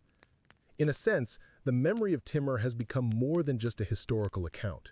It has become a living myth, shaped and reshaped by successive generations. The story of Timur's empire, with its themes of conquest, power, and legacy, continues to be told in books, films, and popular culture. His rise from a minor tribal leader to the ruler of a vast empire is a tale that resonates with those who aspire to greatness, and his empire, though short-lived, continues to captivate the imagination of many. The story of Timur's empire is a story of paradoxes. It is a tale of immense military success and brutal conquest, but also one of cultural and intellectual flourishing. It is a narrative of a man who sought to restore the Mongol Empire, but who also sought to make his mark on the world in ways that transcended the destruction and devastation of war. His reign was defined by both ruthless ambition and an appreciation for art, architecture, and knowledge. Even today, the name of Timur, Timur the Lame, carries with it the weight of a historical legacy that can never be fully erased. His empire may have faded into history, but the mark he left on the world, both in terms of political influence and cultural achievement, remains. As the 19th century unfolded, Central Asia found itself at the crossroads of empires and ideologies. The once mighty remnants of the Timurid Empire had long crumbled, yet the shadows of Timur's reign still loomed large. The advent of Russian expansion into Central Asia would bring about profound shifts, displacing old powers and introducing new dynamics. Central Asia's rich history, steeped in the traditions of the Timurid legacy, would soon collide with the ambitions of an expanding imperial Russia. By the mid-1800s, the Russian Empire, eager to extend its reach, began to encroach upon the heartland of the former Timurid world. The conquest of Central Asia was not merely a military campaign, it was an ideological mission. Russia's czars viewed the region as essential to their geopolitical strategy, with its vast resources, strategic location, and access to the Persian Gulf and India. For the Russian Empire, the conquest of Central Asia represented both the continuation of its imperial expansion and a way to secure its southern borders. But the Russian advance into Central Asia was not without resistance. The region's history of military prowess and strong local cultures, forged in the fires of Timur's conquests, presented formidable obstacles to Russian expansion.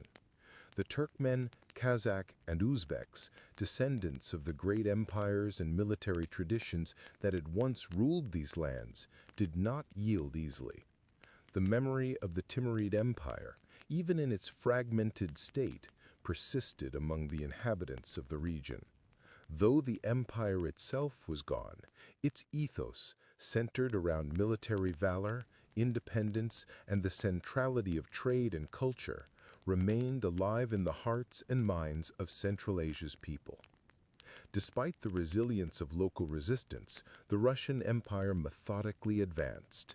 The 1860s and 1870s saw a series of military campaigns that led to the annexation of key territories in the region, including present-day Uzbekistan, Turkmenistan, and parts of Kazakhstan. Major cities like Samarkand and Tashkent, once seats of Timurid power, fell under Russian control. These cities, once vital centers of Timurid civilization, became part of the Russian imperial machine, and the cultural landscape of Central Asia began to change.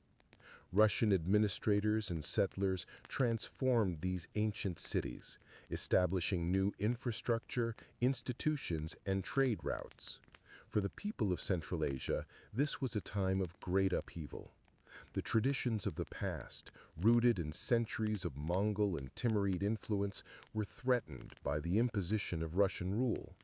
The great caravanserais, once bustling with merchants and traders from across Asia, now saw their streets lined with Russian soldiers and bureaucrats.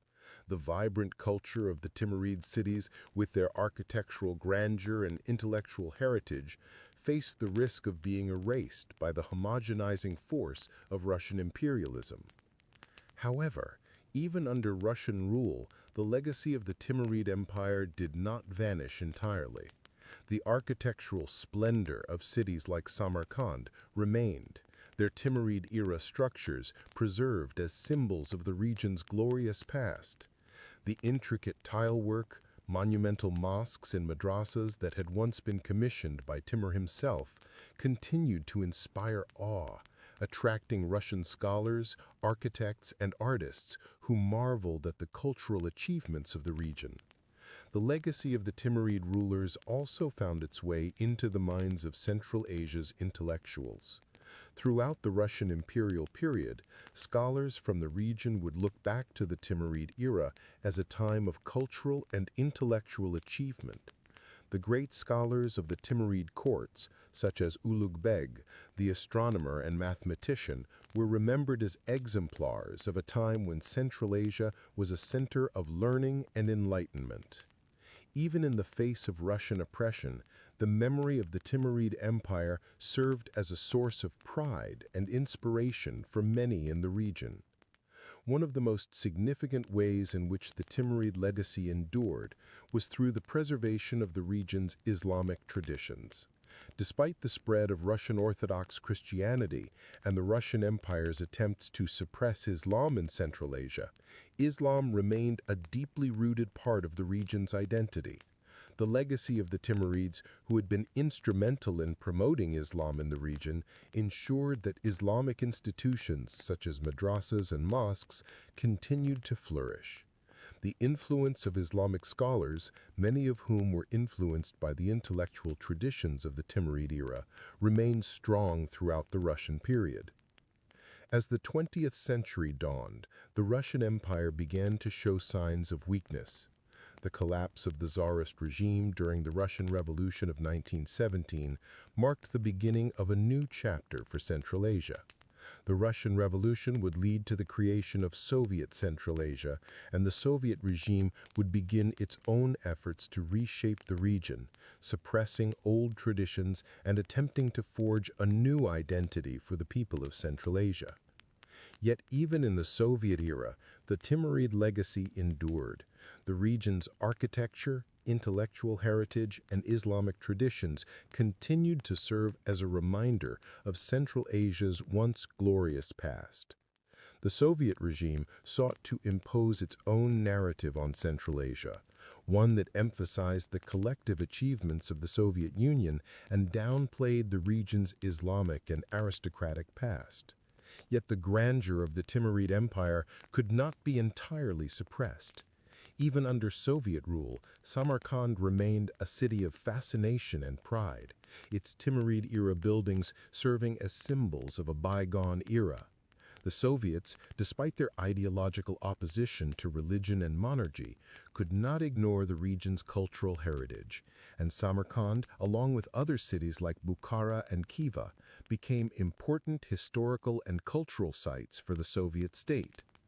The legacy of Timur and his empire, though fragmented and reinterpreted through the centuries, continued to shape the collective consciousness of Central Asia.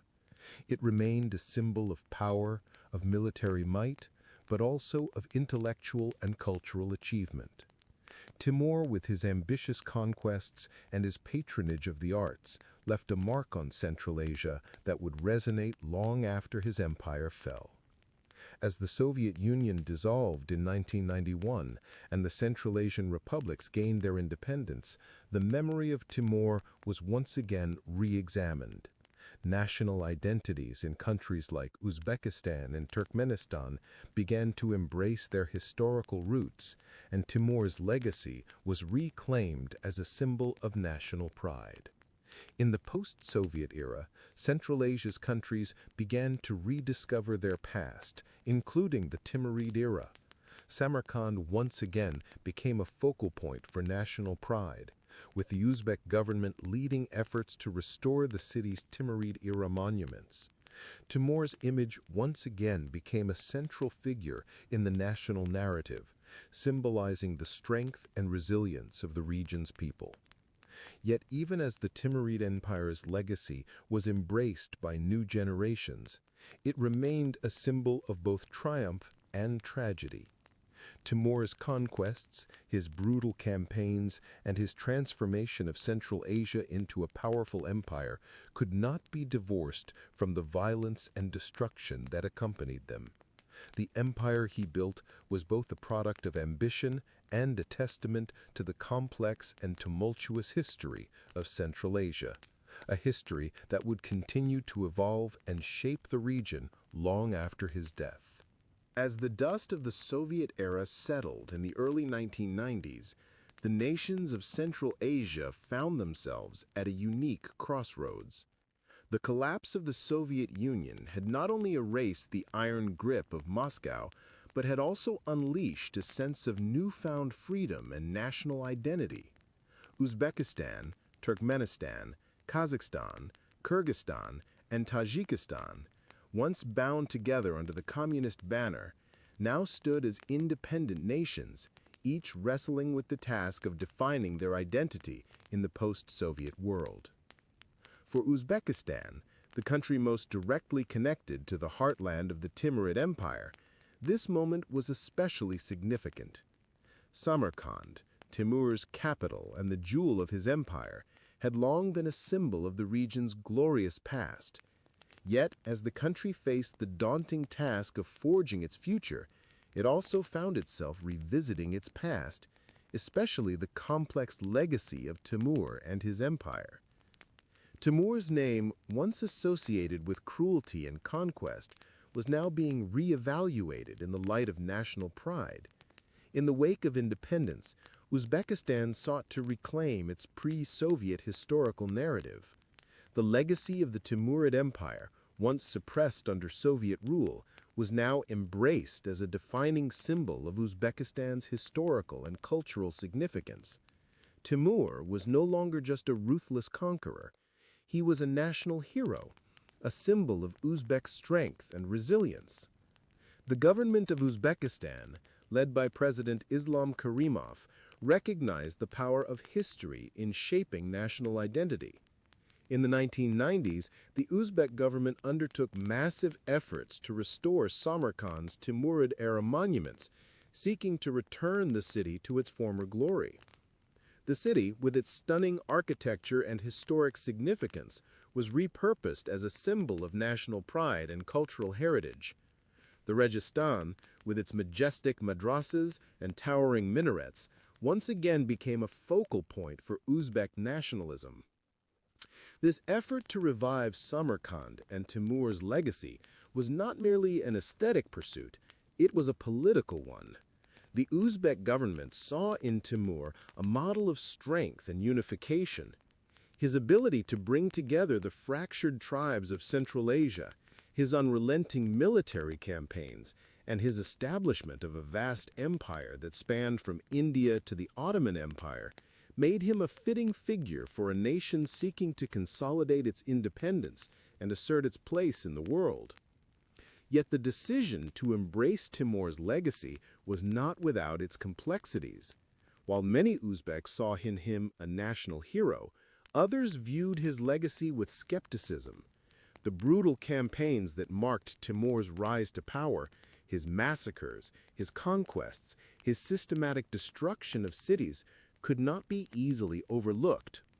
The cities of Isfahan and Baghdad, whose populations were decimated under Timur's orders, still carried the scars of his military campaigns. The memory of these atrocities weighed heavily on the collective conscience of many, especially among the people who had suffered directly under his conquests. For many, the rehabilitation of Timur's image was a difficult but necessary process. It involved balancing his military achievements with the horrific cost of his conquests.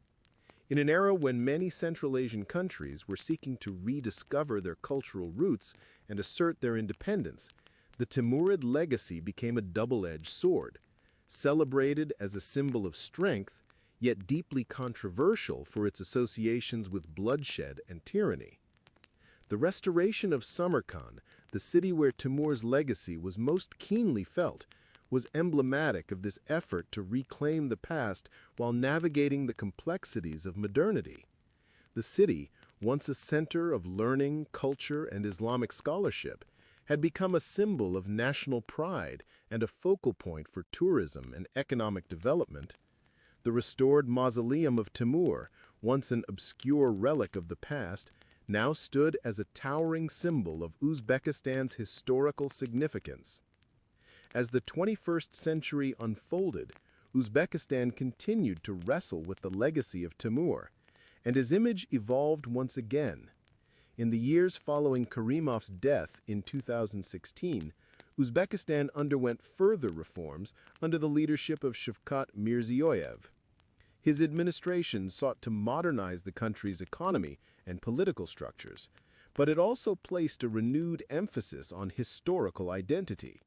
The memory of Timur, despite its contradictions, remained a potent symbol of the nation's ability to rise from adversity. The Timurid legacy, however, was not just confined to Uzbekistan. The ripple effects of Timur's empire could be felt across Central Asia, especially in the neighboring countries of Turkmenistan and Tajikistan. In Turkmenistan, the legacy of the Timurids was closely intertwined with the country's own national identity. The Turkmen people, who had once been allies and subjects of Timur's empire, found in his legacy a symbol of their own warrior traditions and their historical importance in the region. Tajiks, too, saw the legacy of the Timurids as a source of pride. The Tajik people, who shared a cultural and linguistic heritage with the Uzbeks, looked to the Timurid era as a time when Samarkand and Bukhara were centers of intellectual and artistic achievement. Scholars, poets, and philosophers had flourished in the courts of the Timurids, and their works, especially those related to Persian literature and science, remained a vital part of Tajik cultural identity.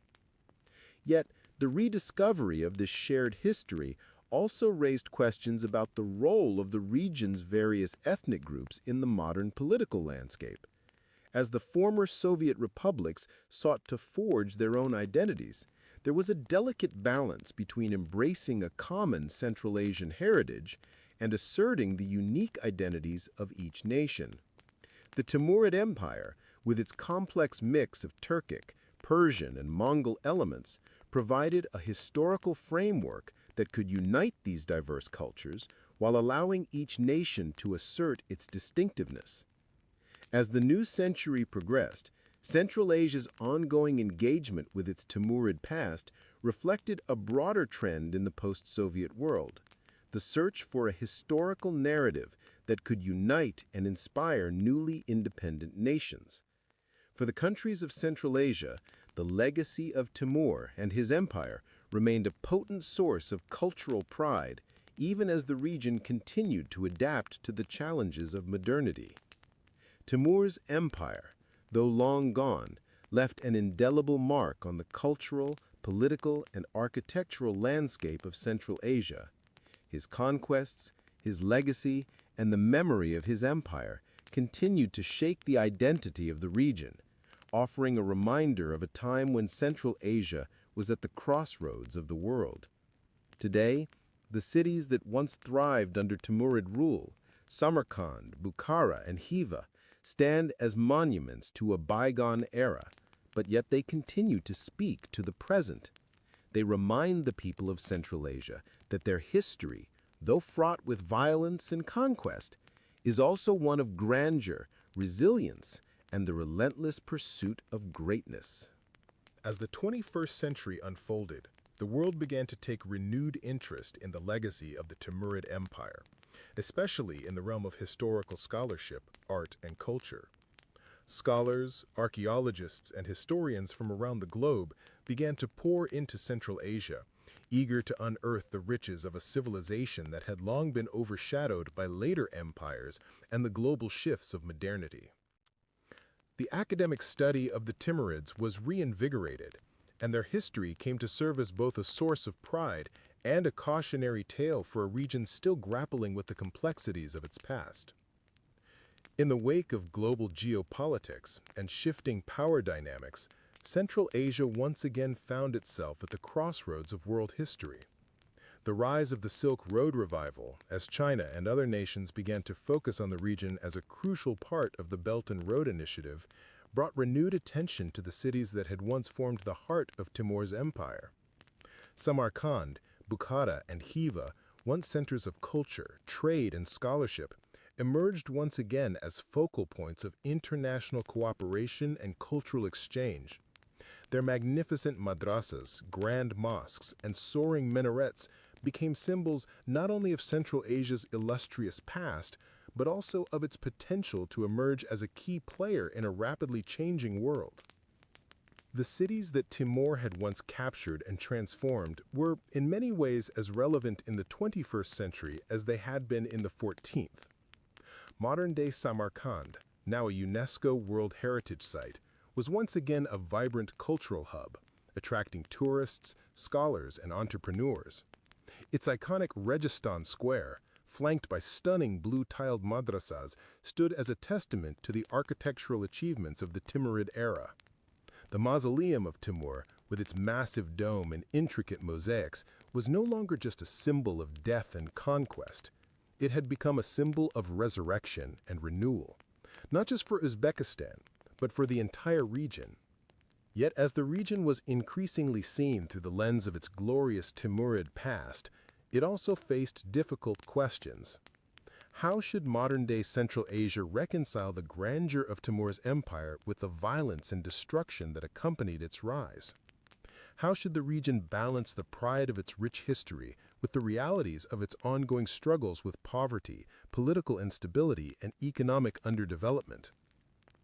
In Uzbekistan, the question of how to portray the Timurid legacy in the 21st century was both a political and cultural issue.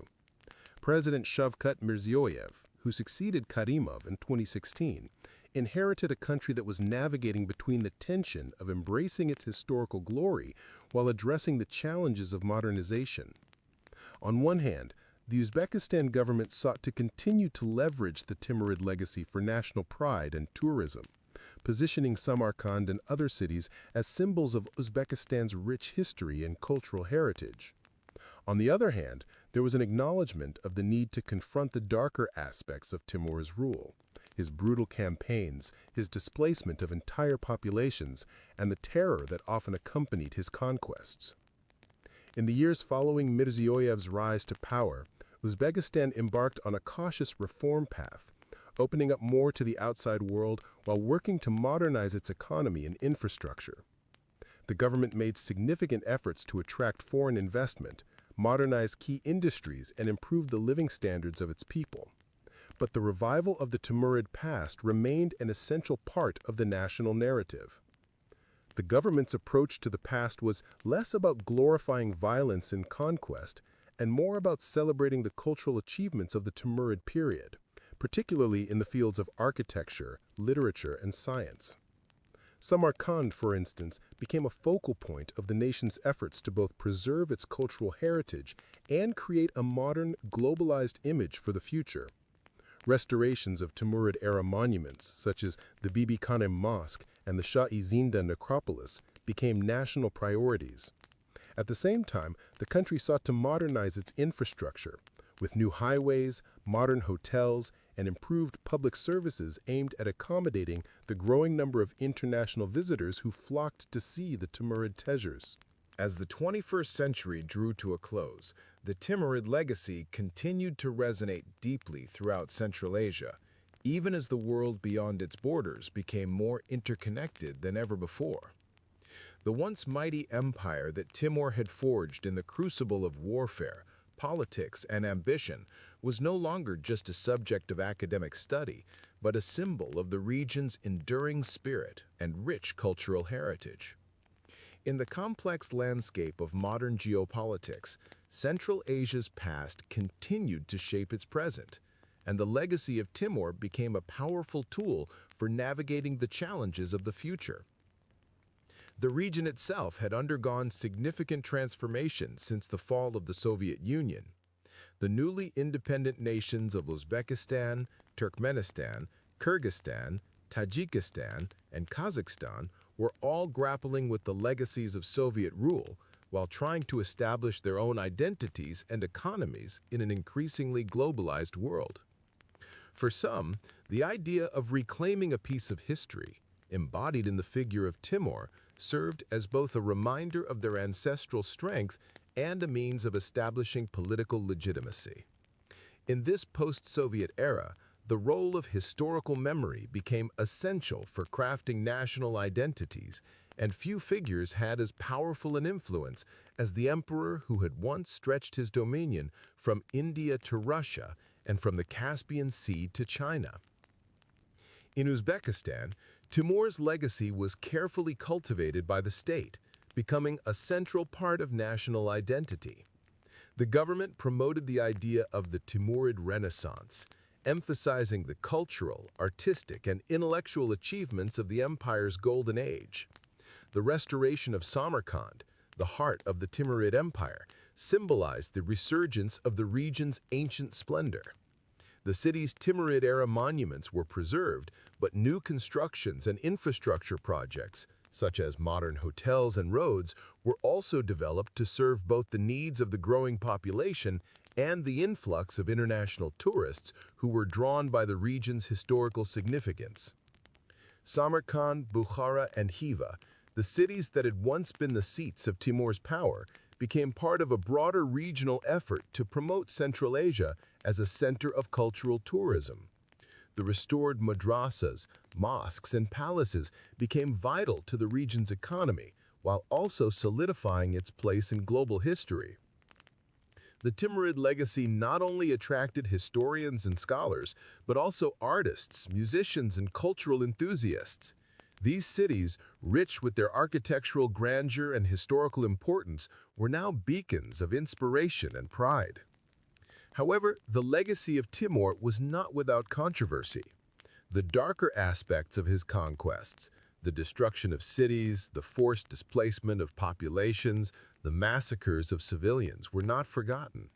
Across the region, many modern scholars began to question the glorification of a leader whose very rise had been built upon violence and terror.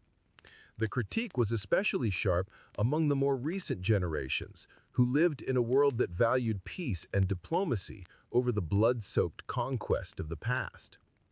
Timur's conquest of the Islamic world, though seen as a triumph by many, was also a cautionary tale about the cost of empire building. His ruthless campaigns left an indelible mark on the lands he conquered. The city of Baghdad, for instance, had never fully recovered from Timur's siege and subsequent sacking in 1401. The social fabric of many regions, once vibrant and diverse, was irrevocably altered by the waves of destruction he left in his wake. The same cities that had thrived under his rule were now relics of a bygone age, brought low by a regime that valued military conquest over peace and cooperation. In modern-day Iran, Iraq, and even in parts of India, the historical memory of Timur's invasions was remembered with a mixture of fear and resentment. His campaigns in these regions had left scars that lasted long after his death. For many, the figure of Timur was not one to be revered, but one to be feared. His name had become synonymous with bloodshed, tyranny, and oppression. His legacy in these areas was characterized by a desire for healing, for mending the wounds that had been inflicted centuries ago. Yet, the legacy of Timur also offered lessons in cultural resilience. In the lands that Timur had conquered, the arts and sciences, once shattered by his campaigns, gradually revived. The cultural institutions of the Islamic world, the great centers of learning in Cairo, Baghdad, and Damascus, began to resurge, influenced by the works of scholars and artisans who had once been part of the Timurid court. Timur's patronage of science, art, and architecture, although tainted by his violence, had left an imprint on the cultural heritage of the Islamic world. Across the centuries, his descendants had worked to cultivate a flourishing intellectual culture that blended Persian, Turkic, Mongol, and Arab traditions. They built observatories, promoted the study of mathematics and astronomy, and supported the creation of exquisite works of art. It was during the reign of Timur's grandson, Ulugh that Samarkand became a center for astronomical research and one of the leading cities in the Islamic world for scientific inquiry. Ulugh observatory, for example, was an extraordinary feat of engineering, providing detailed astronomical charts that influenced Islamic scholarship for generations. In the modern era, the work of Timurid scholars and artists, although often overshadowed by the empire's brutal history, continued to resonate. Their contributions to poetry, mathematics, astronomy, and architecture were re-examined and rediscovered by historians whose work shed light on the brilliance that existed beneath the surface of Timur's violent rule. The final years of the Timurid Empire were marked by political fragmentation as Timur's descendants struggled to maintain the vast territories he had conquered. The empire eventually splintered, with various branches of Timur's family ruling over different regions. While Timur's military genius had been undeniable, the collapse of his empire underscored the limits of even the greatest empires in the face of dynastic strife, internal division, and external pressure. The fall of the Timurid Empire, however, did not erase the memory of its founder. In Uzbekistan and throughout Central Asia, Timur remained a symbol of strength and determination. His name echoed in the grand domes and minarets of Samarkand, reminding the people of a time when their region had been at the center of the world stage. His legacy, in both its glory and its brutality, had shaped the history of Central Asia, and it would continue to shape the region's identity for generations to come. As the world moved forward into the 22nd century, the lessons of Timur's empire, the cost of conquest, the value of cultural exchange, and the fragility of power remained ever relevant. For the nations of Central Asia, the story of the Timurid Empire was no longer just a tale of the past, but a living reminder of the region's enduring legacy and its place in the world. And as the world continues to evolve, the shadow of Timur, with all its contradictions, remains as compelling as ever. A figure whose story transcends time, geography, and empire.